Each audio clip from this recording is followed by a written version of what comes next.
Starting.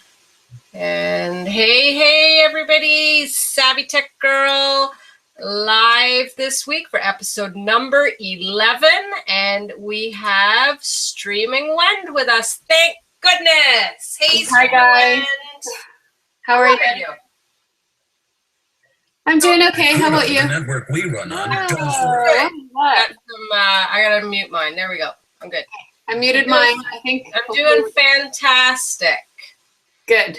I've been having a little bit of downtime this past week. Well, not so much downtime, but I have been doing some work at the golf course. I have been playing some golf at the golf course.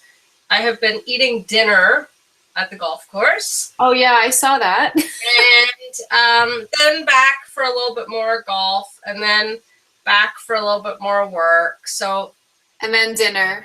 And then dinner, and then some beverages. So it's been pretty good. Nice laid back week. Nice. Must be nice. Yeah. Mine was not quite so laid back. Well, it's not even over yet, but yeah. No, I started my week last Friday. Oh. So golfed on Friday, played 9 holes, and played 9 holes on Saturday, I believe. Can't remember what I did Sunday. Played some golf on Wednesday. Today's Thursday. Yep. And I think I played some more in there sometime. Oh, and Tuesday. I played some golf Tuesday.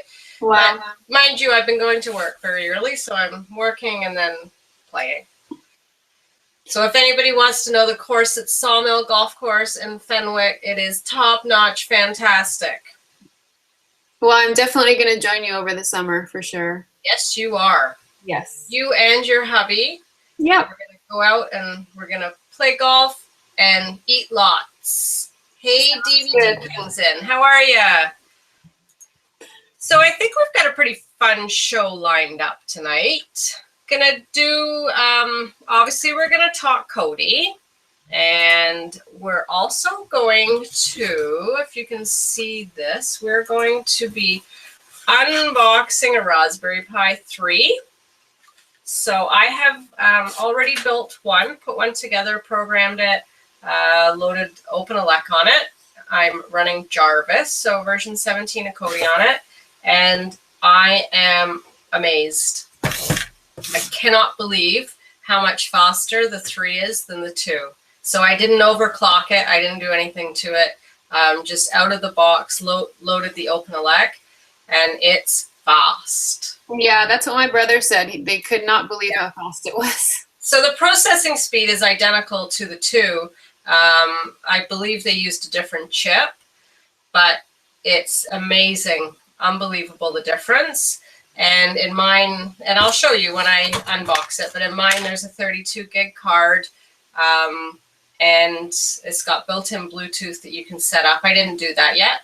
But anyways, I figured we would unbox that. And then the other thing I thought we would talk about is some, going along with the Raspberry Pi, is some low voltage projects you can do in your car. This week I put some LEDs in my car.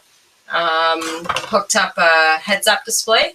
So I've got heads-up display now with everything's on the front window, so as you're driving you can see your speed and everything.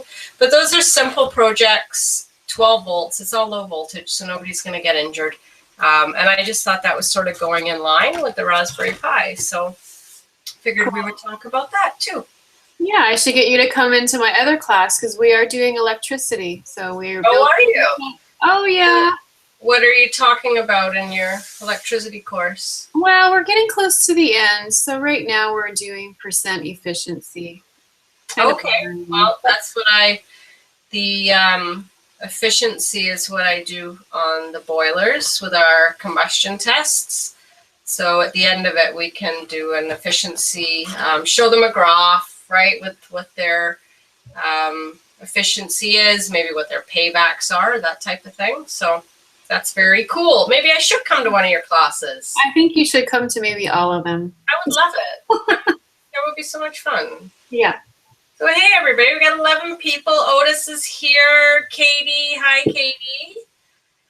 Who else do we have? Richard's here. DVD King. Juan. Yes, Juan. Hello, everybody. What do you guys want to talk about today? I've sort of got a lineup, but we can change that. Talk about whatever you want. I also have something very cool to show you. I just got it today, and I'm very excited for the technology geek that I am. I don't know if anybody has seen this before, but it is called a Quell. All right, so I'm going to show it. I'm not getting paid by this company. Can you see that? I can see it.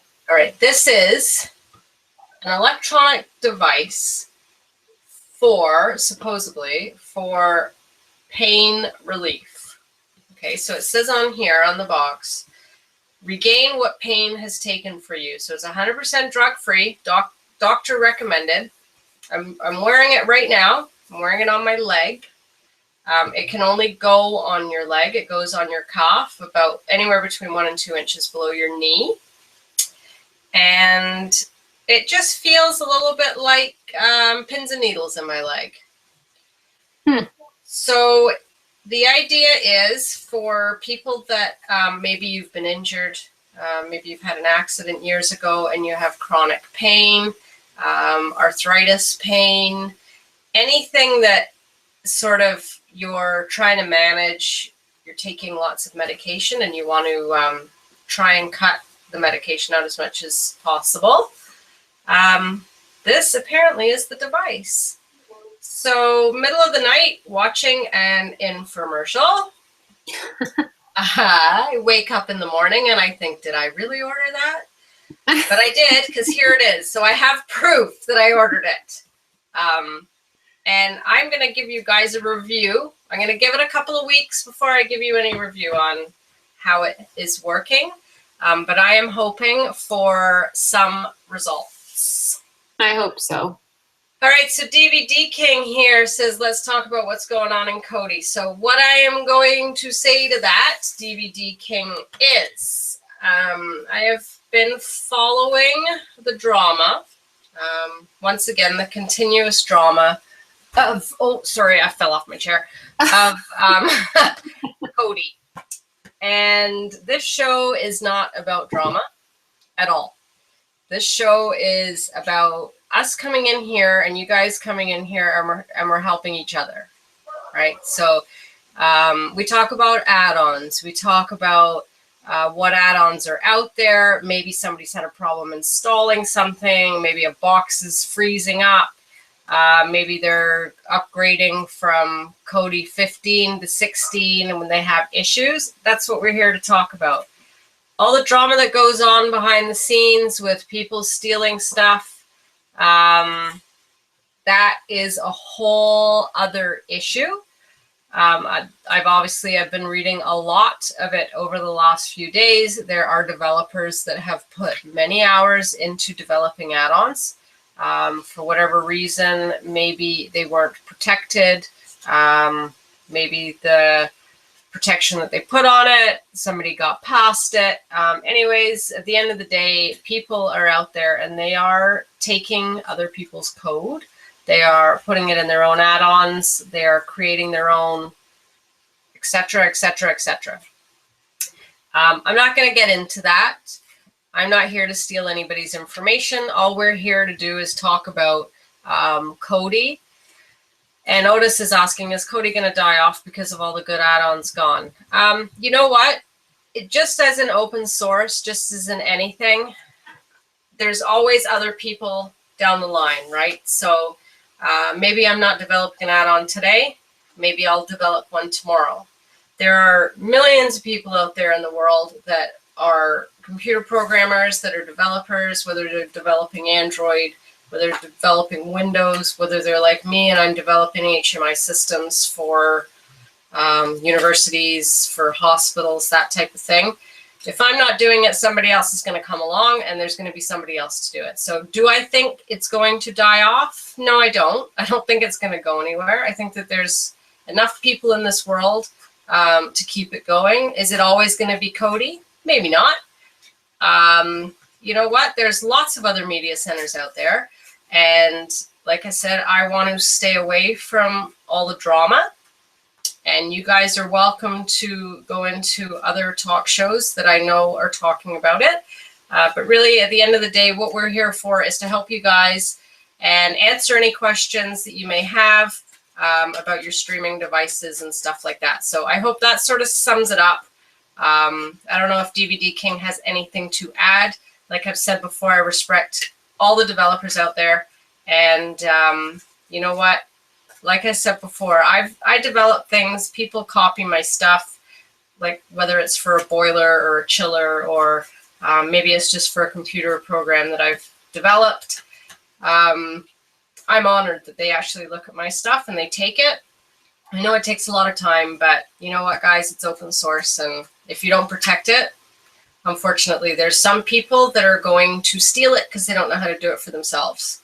So that's sort of where I'm going to leave that as far as talking about the drama in Kodi. But guys, let's look at questions. Obviously, there's a lot of add-ons that have gone down in the past few days. Have you noticed anything, Wend, as far as losing add-ons? Or I haven't really had a whole lot of time to play with it, so I'm not sure what's down right now. Yeah, I mean, I know 123 Movies is still up. I've been using Phoenix, that's still up.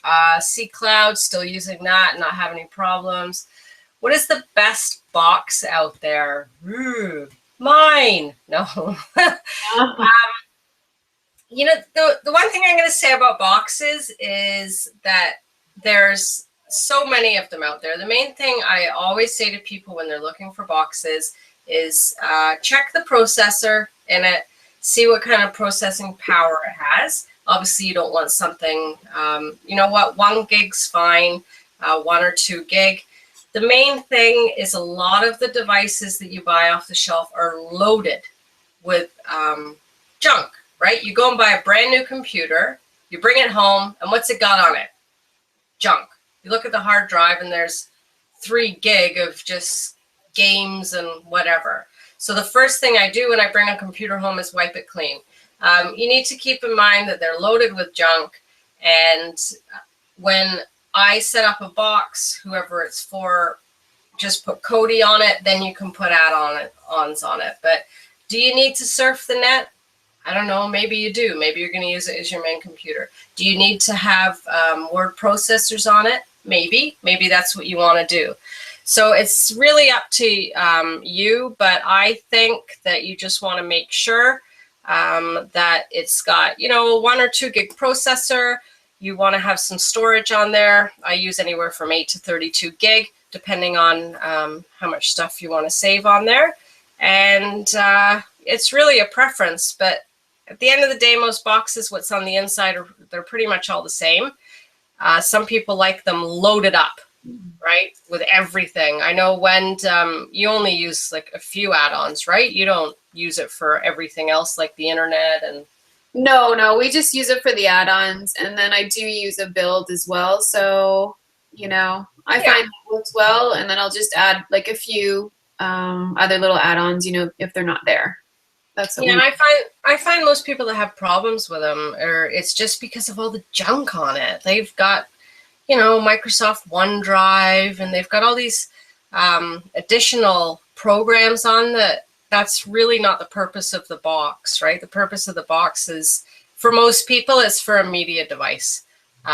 Sharing your music over the network, sharing pictures and stuff over the network. So, yeah, just make sure they don't have too much junk on them. They've got a good processor. And do they have built-in Wi-Fi? Make sure they have networking Ethernet. That's what you want, right? You want Ethernet to get your best streaming. I do use Wi-Fi. Every once in a while I get a problem with it, but for the most part it's pretty good. So yeah. So that's my answer to that. Awesome. Bob's here, and he wants to know, did you have a chance to look at the live stream player app? I have not, simply because I've been golfing. No, I was setting up the Raspberry Pi3s this week. So I sort of dove into that project, and then as I said, I've been playing around with some LED packages and stuff like that. Mm-hmm. So, I will get to that for sure. Okay. How about DVD King is asking about the new PC stick? Yeah, you know what? I think PC sticks are perfect. They're what you need for what the job you want to get done, right? So again, they have enough power to do what you want them to do. And if you're simply using it for, and we know most people are on there because they're watching TV shows or whatever. That's the key to it. So I would absolutely suggest them day in and day out without any hesitation for sure. Hey, Hi-Fi, how's it going? Yeah. A couple add-ons, Scarface and Cosmix. I've heard of Cosmix, but I haven't heard of Scarface. Apparently they work. I haven't heard of Scarface either. Cosmix I've used, and yes, it seems to be working fine. Exodus I was using last night. Yeah. I'm into quite a good, an easy watch British show. So yeah, that was working fine. No problem streaming at all last night. Yeah. Otis wants to know, how do you wipe a new box clean? Okay. So depending on the box, you could do a couple of things. If it has a micro SD port in it, you can simply go online and find the operating system that you want to use. So maybe it's going to be OpenELEC, maybe it's an Android box. So you can go to the website of whatever box that you have, and it'll actually show you what operating system's installed. So you could install a fresh installation. Yeah, so it's the M8s, right? So you can do a fresh install of the operating system just like you would with a computer, Windows, Linux, and start that way. Or the other thing you can do is go into individual add-ons and delete them and just get it back to the base version. It's whatever you feel more comfortable with. Myself, I would wipe it clean completely and just take that SD card and do an install. When you do an installation, it's going to prompt you, would you like to erase everything that's on there? And then you can say yes and start clean. If you don't feel comfortable doing that, just go in and delete the applications that you don't need. Like maybe there's a web browser on there. Maybe there's some Microsoft OneDrive, things like that. That's the simple way of doing it. You won't get into any trouble, and you're not going to get to the point where you can't boot the box up again. Okay.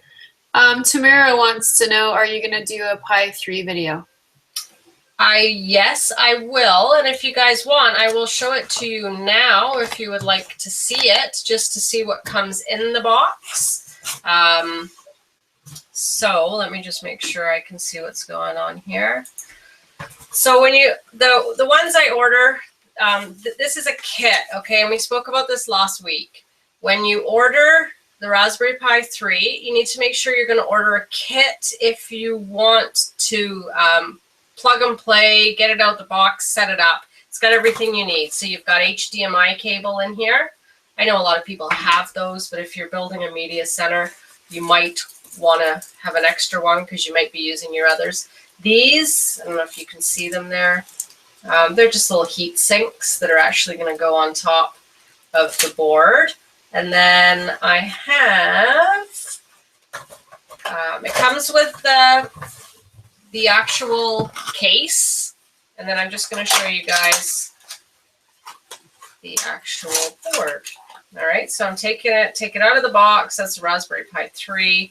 And I ordered this one from CanaKit. They're fantastic. They are Canadian based, so you don't have to pay all your import duties and everything.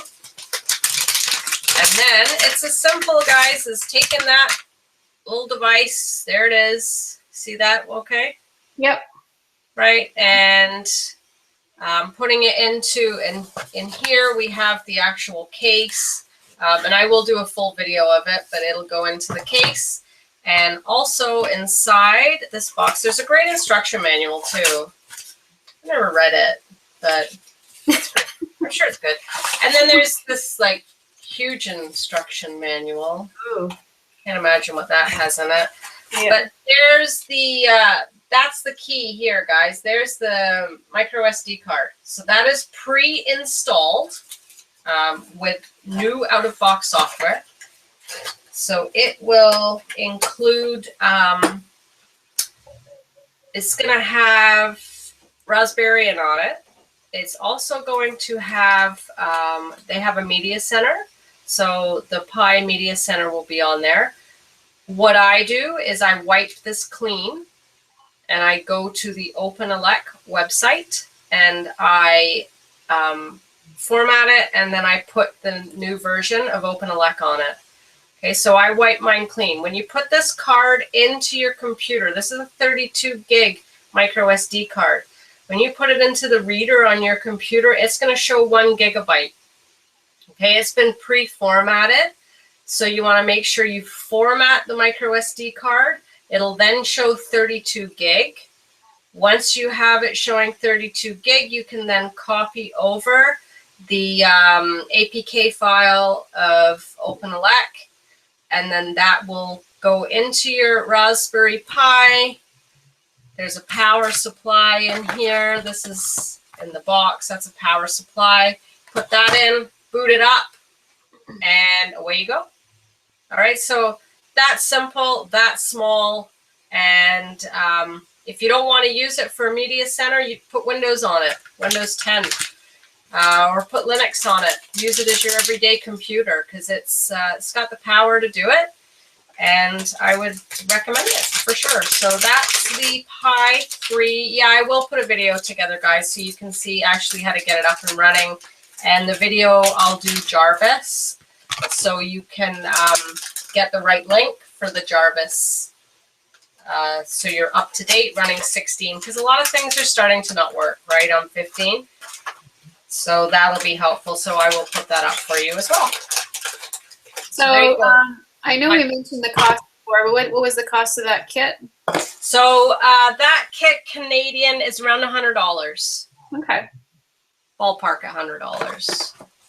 And again, it comes with the power supply. It comes with the HDMI. The only thing you're not going to get with it is a remote. So the remote you have to buy separate, and you could use any like Wi-Fi remote with it. Any of the ones you use for gaming, you could use those as well. And the remotes usually run about $30 or so. You want to get a fairly good one. I like the mini keyboard, so you can actually search and type what you're looking for, as opposed to using the up and down arrows. That drives me a bit crazy. But they have great help files too. But obviously, SavyTechGirl YouTube has better. So if you have any problems, just go there. And if you are buying one and having any issues, just let me know. Send me an email, SavyTechGirl.com. And yeah, we'll get it up and running. Okay, so Lentech is asking, have you heard of Mag boxes or AVOV boxes? I have not. I can look into them for you if you would like. Boss Tech's here. Yeah. Finally. John feels like he's being ignored. So his question, let's take a look at it. Okay. Is it okay to spend my money on a flashed VPN router, or is it all questionable? Yeah, you can absolutely purchase a flashed VPN router, and I would say if you don't want to have to get into learning the ins and outs of having a router that you can flash, yeah, I would spend the money and buy one. I know that people are going to say, well, you can just do that yourself. And you do know you can log in and you can just download the file. But you know what? If it's something that you don't feel comfortable with, because face it, when you're playing around with a router, you can go from having a great internet connection to nothing.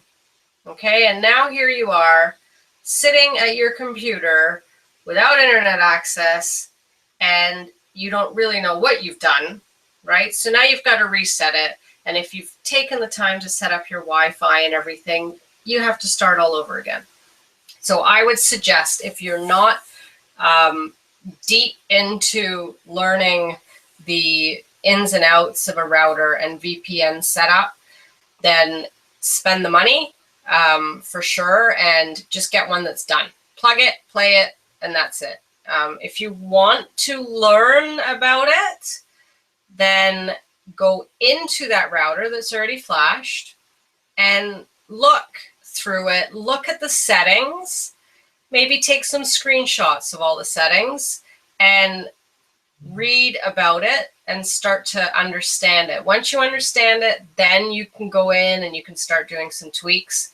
But I would save time, save headaches, and I've, you know what, been there, done that, right? So now I flash my own, but I would definitely suggest if you just want to plug, play, and be up and running, do that, and then just go into it and start teaching, learning about it.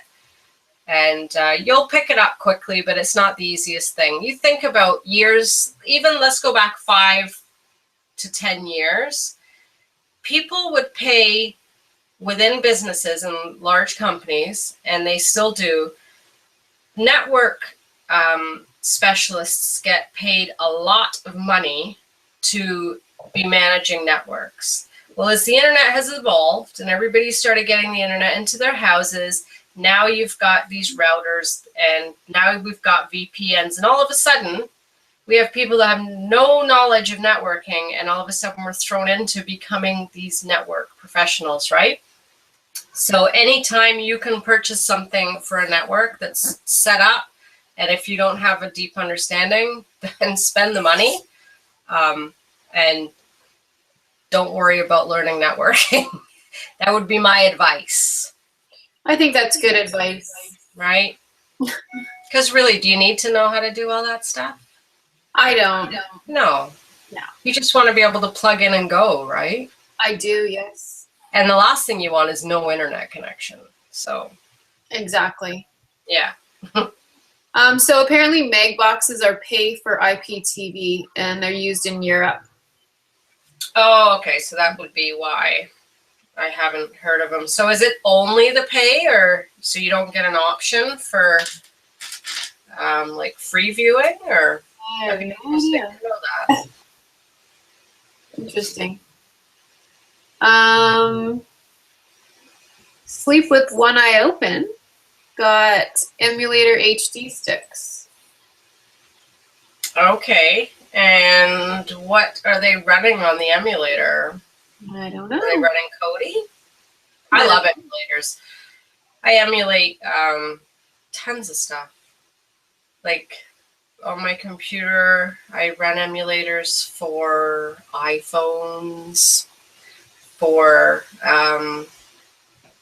different gaming systems, stuff like that. I love emulation.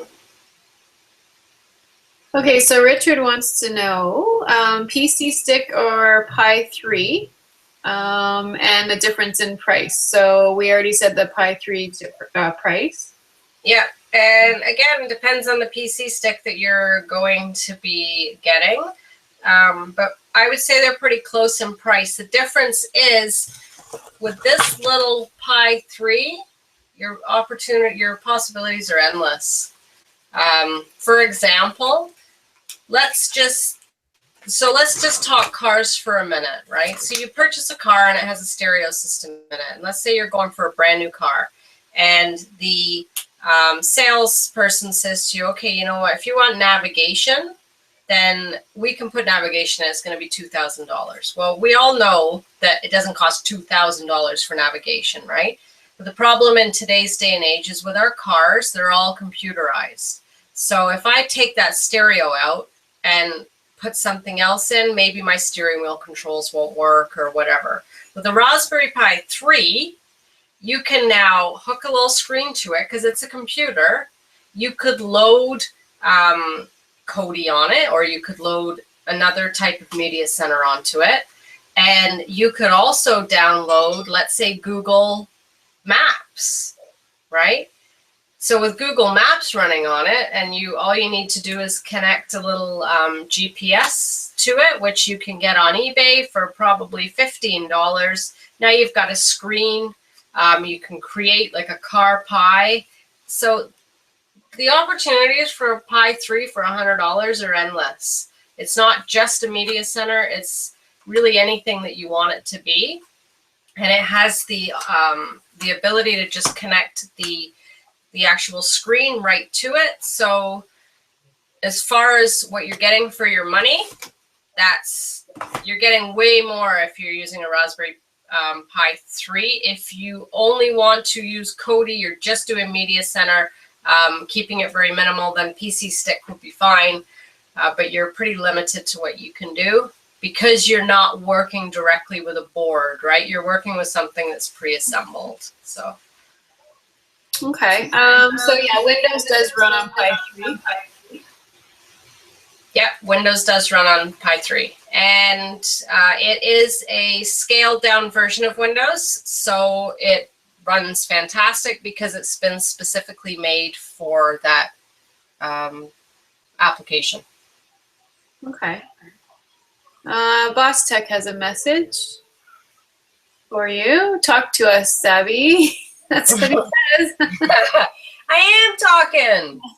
I see John says here, old school mechanics is no good now. I used to rebuild cars. Yeah, the other thing I wanted to mention is with cars, the onboard diagnostics.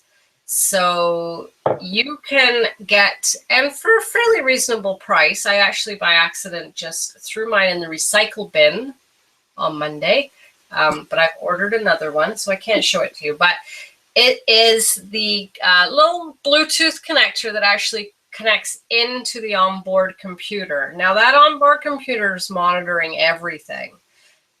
They're great little tools to have for, let's just say one simple reason, that check engine light comes on, right, in your car.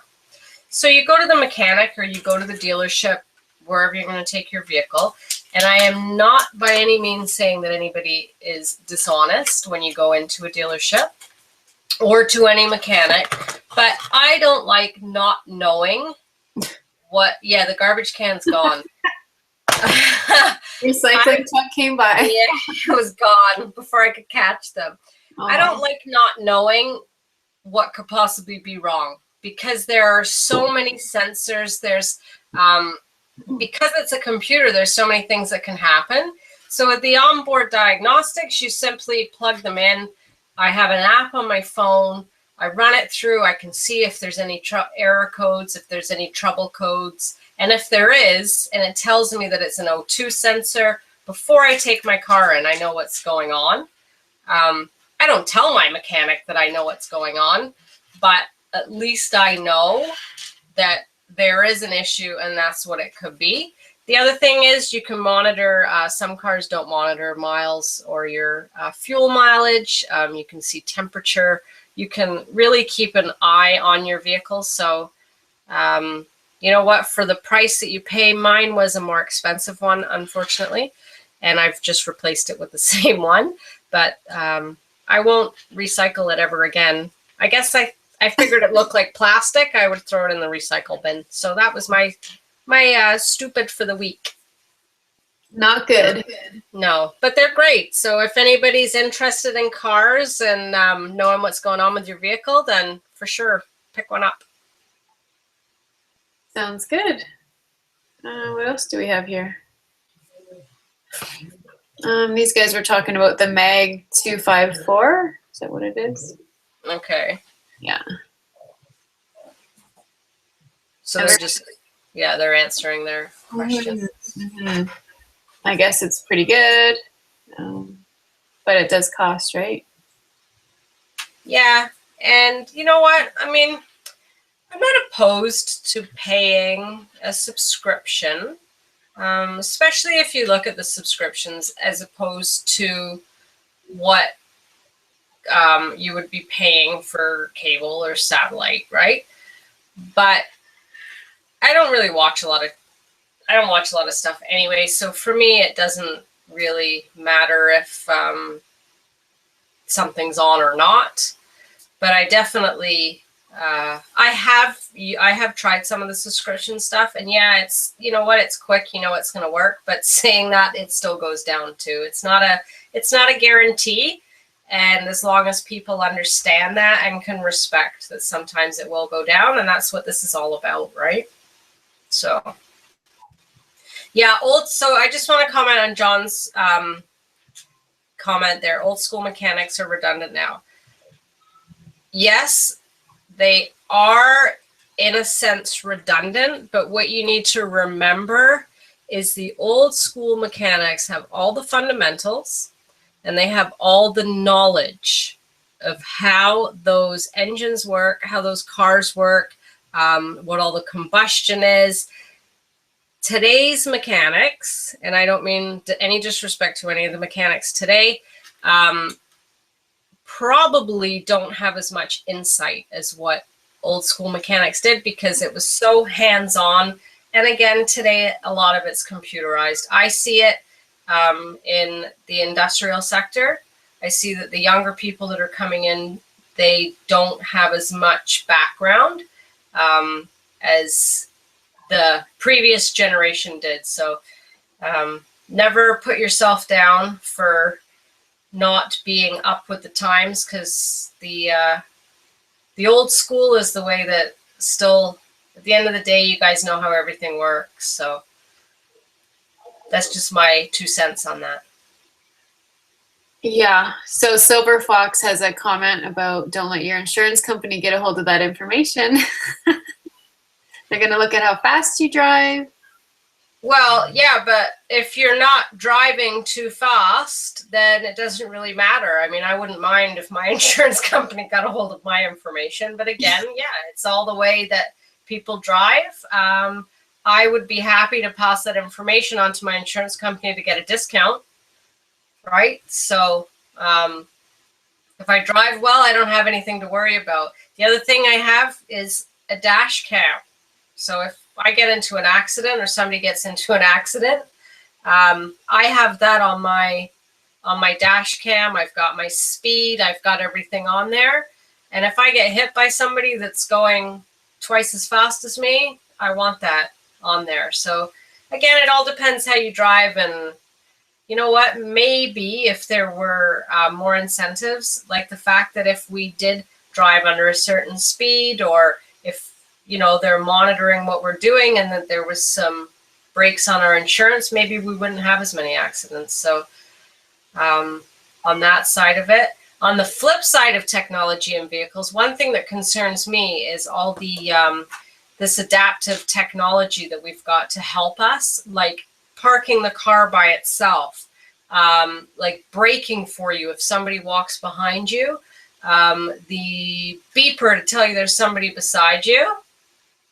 That's great. I think it's fantastic, but I worry, and tell me what you think, Wen. I worry that people that are driving in vehicles that do all these things for us maybe won't be as alert as the other people that are out there. Yeah, I agree. So you're going to rely on that technology. I mean, I have it in my car, and I must say that I love it, the blind spot detection.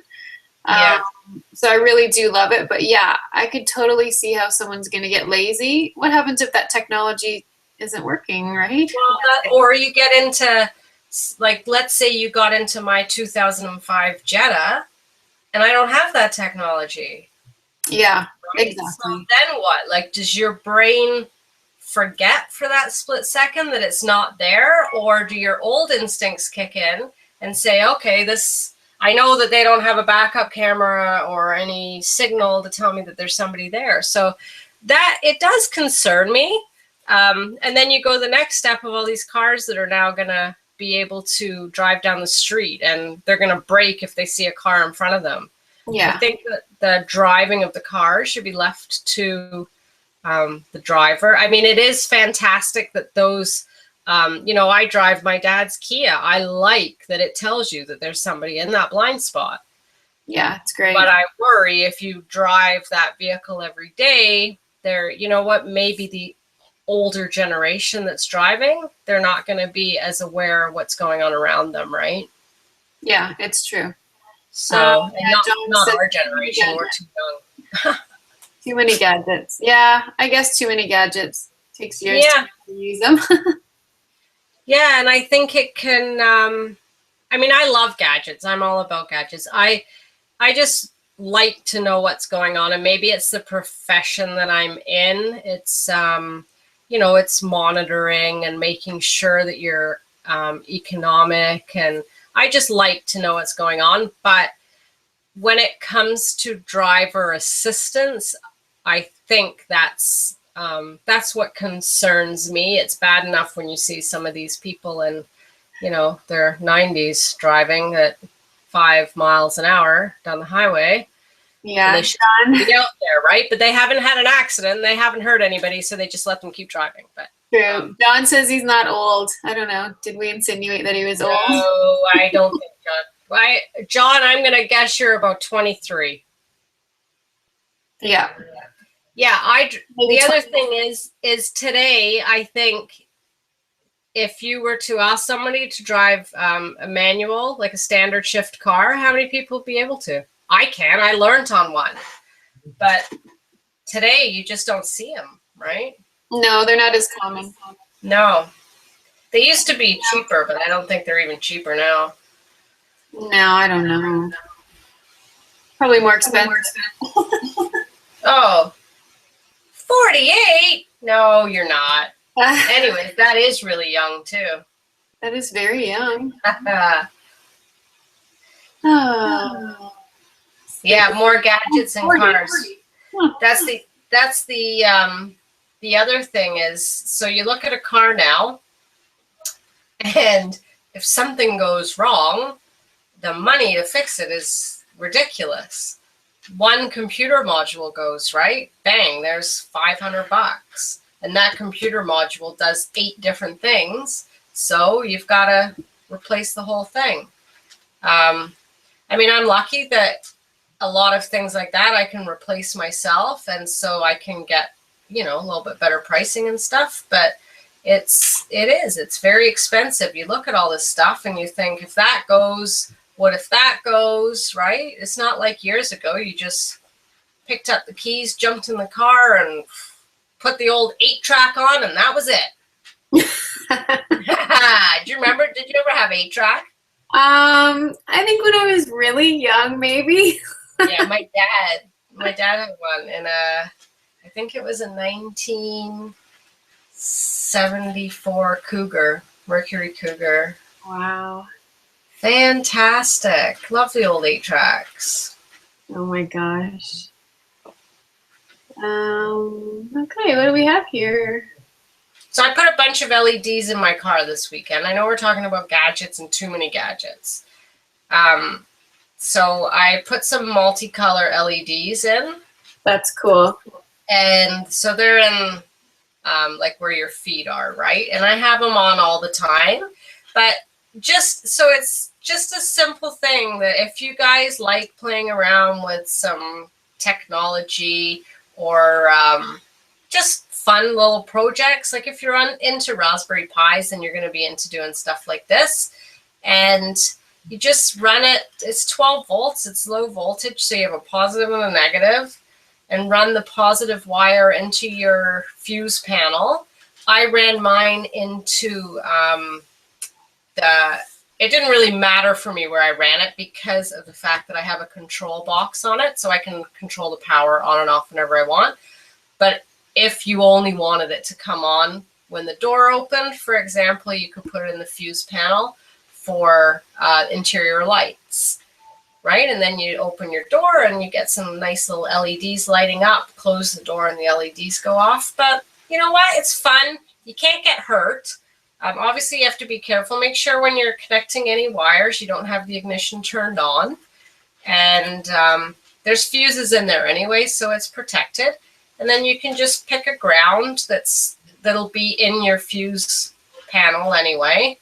Yeah, it's just fun. You know, it doesn't take long, but it's just, you know, it's just something to do. The other thing you can do is your dash cams. You can, instead of having to plug them into everything you buy these days plugs into that 12 volt, right? your, like what we used to call cigarette lighters. I don't think you're allowed to say that anymore. But you can run those wires directly into your fuse panel, and then every time you turn the car on, obviously your dash cam is going to come on. So just fun little things. Maybe I'll put some in your Kia, Wend. LEDs? Yeah. I have some LEDs already, but I don't have the ones around your feet that are colorful. We should put those in. That'd be cool. Yeah, we should put those in. Yeah. Let's do that. Okay, we'll take a look. I've got some red ones. Do you want some red ones? Red? Yeah, red's nice. I've got red.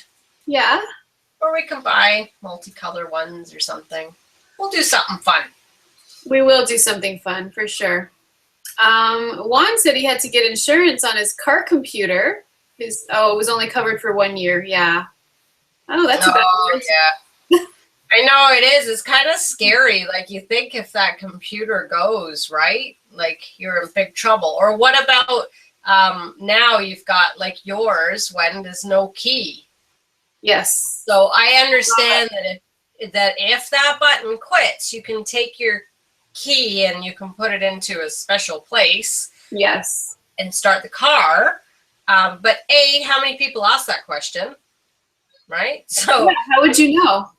Right? You don't even know that little thing comes apart. That's right. I mean, I'm like, that's the first question I asked when my parents bought that. I was like, okay, if that button quits, how do we start this car, right?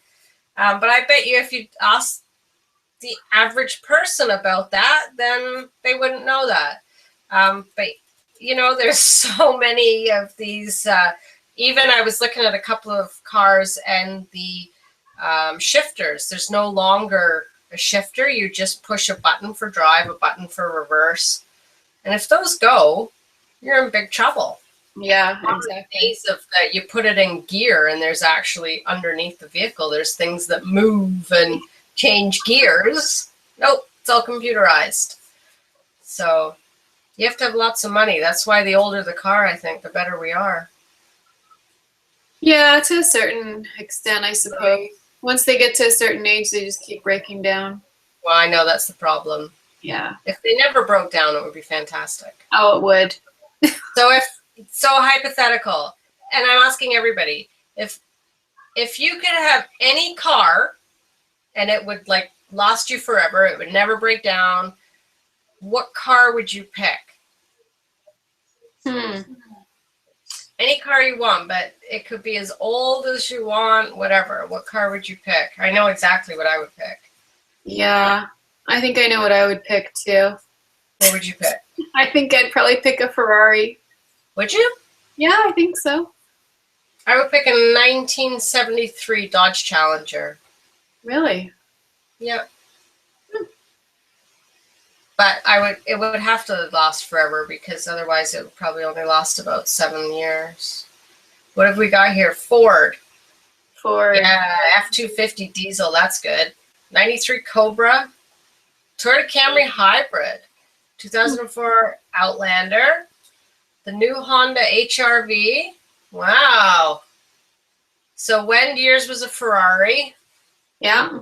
Mine's a Challenger. Your Impala's been going since 07. Yeah, I currently have a 2005 Jetta TDI. Has 278,000 kilometers on it, going strong. Hasn't cost me too much. I obviously do a lot of good maintenance on it, but yeah, mine's still going. Aston Martin, of course. Who wouldn't? Yeah, I love the old cars. Do you? Yeah, they just have like, I don't know, I mean, don't forget me wrong, I love new cars, but when you get into an old car, it's just got a different feel about it. Yeah, that's true. Diesel sucks. Oh, diesel sucks. That's all right. That's fine to say diesel sucks, but now you need to back up that comment. So you need to explain why diesel sucks. It'd be interesting to see why. I can think of many reasons why it doesn't. You like, Yeah. talking about you like them all. I don't know. And smell. Well, diesels smell, but think about it. You could go with the oil from the fish and chip shop, and then it's going to smell like fish and chips. Biodiesel. They say diesel it burns more burns completely too, right? What's It burns that? slower, but diesel also burns more complete. So yes, diesel is combustible, obviously at a higher temperature. You have less maintenance. You have glow plugs, right? So you don't have the spark plugs. It's bad for the environment. Well, okay, so there's the new diesels that are out there, and I don't dispute that, but the new diesels that are out there are actually a clean diesel. And what they do is they're actually have a lower NOx level, which is the main combustible that you want to get rid of. So they have a lower NOx level in them than most vehicles that are out there now. So as for the environment, the older ones absolutely do. My 2005 is a lot worse for the environment than the newer ones. But the newer ones, they do have a special spray that goes into them. That's what all the controversy was about, that the SUVs of Volkswagen had that. The cars did not. So, but the main thing is the NOx. You want to make sure the NOx levels are lower. And they are quite clean now. You get a lot better mileage out of them, so they can save you some money. But you know what? I love diesels. They'll drive forever. And maybe one day when I get to the point that I don't use it on a regular basis, I probably will convert it to a biodiesel. So when you're behind me in your car, you will want to eat fish and chips. Because it's true, you can do it. Everybody loves fish and chips. I love fish and chips too. Maybe, well, tomorrow's Friday. I get to have fish and chips. Well, with peas. Oh, I don't know. Oh, yeah, you got to have it with peas. Oh. Yeah. I like mine with a pickled onion, too. Oh, well, that sounds good, though. Mm-hmm. I just don't know about the peas, that's all. Oh, I like them with peas. And bread and butter. I got to have it with bread and butter. Yeah, bread and butter's good. Yeah, filling up with veggie oil, you know, I probably will one day. Once I get to the point where I feel I can mess around with the car and don't have to worry about getting an emergency call out and needing it, then curry sauce. In my car or with the fish and chips? Let's put it with the fish and chips. Oh, I don't know. You know what? There's a lot of projects. Hey, Husham, how's it going? I haven't been on Husham's show forever. Oh, really? I was promised him I would go on Sunday. Oh. Well, that's what we did Sunday. I remember now. And we ended up going to our friend's house. We took our dogs out there. And we did a trial run because we're going to go up to the cottage this summer. So we wanted to make sure they all got along. It went quite well. But I didn't get back in time to go on Husham's show. Oh. Yeah. Yeah, you're right. If you do a lot of mileage in a year, then diesel is definitely the way to go. And also it depends. You guys in the UK, you pay so much for petrol. And I don't know what you pay for diesel, but it's over in Canada, we do not pay as much as you do. So I imagine that petrol would be more economical for you over there than it is in Canada. So yeah, I'm hoping that, I know Husham says I always have an open invite, and I hope that still stands, because I am definitely one of these days going to get back on the show. I know I've been golfing and working, and I was sick for a while, and I'm always thinking of excuses. What can I say? But I promise I will be back on your show. So anybody else got any more questions before we call it a day? I will put a video together for the Raspberry Pi 3.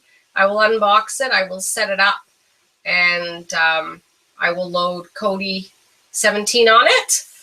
And then Streaming Wend is going to order one, and she's going to do the same thing. Oh, really? Yeah, no, maybe not. You mean you're building it? No, you are. You are. You're building it. Oh, I'm building it. You'll get it. Right. So, anybody? I don't think there's any other questions, eh, Wend? I don't think so. People are just kind of chatting. I think it was a good show, guys. I think we talked about lots, covered some technology. And has Husham answered if I'm allowed to be on his show again? I don't think he answered, did he? I don't know if he answered. Oh, sorry. Well, I don't think it was quiet tonight. I think I just didn't shut up. I think that's what the problem was. Yeah, Savvy won't stop talking. I know. I got like verbal diarrhea tonight. She does. You know why? I was doing paperwork all day. I didn't speak to anybody. Oh, no. Next week, next Friday night, Wend and I are, we're going out on the town. Oh, yeah, we are going out on the town. All right. Yeah, we are. Don't forget about that. Oh, John's going to fix our cars? Okay. Where are you, John? Are you fix all of our cars? Is Husham still here, or did he leave? Oh, so Richard's waiting for my video on the Pi 3 before he buys one. Oh. No, come on, Richard.